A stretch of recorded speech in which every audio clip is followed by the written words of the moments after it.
Le Conseil des ministres s'est réuni ce mercredi 7 juillet 2021 sous la présidence de son Excellence Monsieur Faure Sozimna Simbe, président de la République. 2. Le Conseil a examiné 3 projets de décret, écouté une communication et suivi un séminaire gouvernemental. Au titre des projets de décret. Le Conseil a examiné un premier projet de décret portant approbation de la charte des très petites et moyennes entreprises.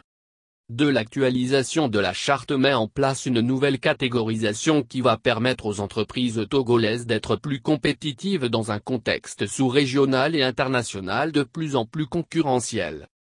4 catégories nouvelles sont proposées avec un chiffre d'affaires compris entre 5 millions et 1 milliard de FCFA. Il s'agit de les nano-entreprises, les micro-entreprises, communication@procidence.gouv.tg, les petites entreprises, les moyennes entreprises. 4. L'adoption de ce projet de décret contribuera d'une manière efficace à la mise en œuvre des différents projets initiés au profit du secteur, dans le cadre de la feuille de route gouvernementale 2020-2025. 5. Le Conseil a adopté ensuite le projet de décret définissant la liste des génies composant l'Ordre national des ingénieurs du Togo, ONI. 6. Le présent décret détermine les spécialités des ingénieurs diplômés qui composent l'Ordre national des ingénieurs du Togo, ONI. 7. Ce projet permettra de garantir à la population la sécurité dans l'identification des ingénieurs régulièrement inscrits auxquels elle peut faire appel. 8. Le Conseil a enfin adopté un projet de décret fixant les modalités et le prix de cession par l'État d'une partie de sa participation dans le capital social de la société Mécanismes incitatifs de financement agricole, MIFA, société anonyme. 9. Ce décret fixe, conformément à l'avis de la Commission d'évaluation des privatisations, COMEP, le prix de cession par l'État d'une partie de sa participation dans le capital social de la société Mécanismes incitatifs de financement agricole, MIFA, société anonyme. 10. Ainsi, après la finalisation de cette opération, la société de droit togolais PIA deviendra l'actionnaire majoritaire du MIFA société anonyme. Outre la Fédération nationale des groupements de producteurs de coton, FNGPC, qui reste actionnaire, l'État détiendra 43,5% du capital social du MIFA société anonyme. 11. La position de l'État lui permettra d'être pleinement associé à la gouvernance du MIFA société anonyme.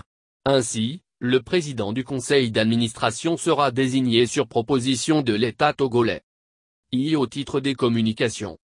12. Le Conseil a écouté une communication relative à la présentation du 5e rapport périodique du Togo sur la mise en œuvre du pacte international relatif aux droits civils et politiques, présenté par le ministre des Droits de l'Homme, de la formation à la citoyenneté, des relations avec les institutions de la République.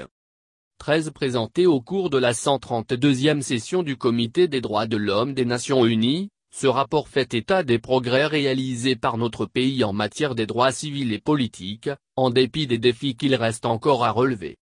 14. Le Comité des droits de l'homme a exprimé sa satisfaction vis-à-vis des avancées du Togo présentées de manière transparente et détaillée.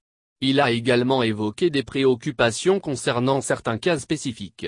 Il transmettra ses observations et recommandations ultérieurement. Au titre des divers. 15. Le Conseil a écouté un compte-rendu relatif à la mission que Madame le Premier ministre a conduite en France et en Allemagne. 16. Cette mission a en effet permis de promouvoir les atouts de notre pays et les performances déjà constatées avec la série de réalisations qui sont venues renforcer la conviction que le Togo fait des progrès vers ses transformations économiques. 17. Le Conseil a écouté un deuxième compte-rendu sur la situation sanitaire et la mise en œuvre de la stratégie vaccinale.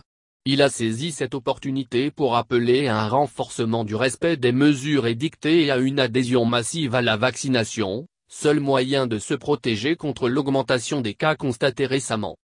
Au titre du séminaire gouvernemental. 18. Le Conseil a suivi un séminaire gouvernemental sur la stratégie nationale de l'inclusion financière en vue de son adoption. 19. Cette stratégie formalise les initiatives existantes et approfondit les résultats encourageants obtenus par notre pays en matière d'inclusion financière. 20. Elle vise également à relever les défis notamment au regard des disparités régionales en matière d'accès aux services financiers. Cela permettra d'atteindre les objectifs assignés à la feuille de route gouvernementale qui fait de l'inclusion financière un axe majeur de sa mise en œuvre.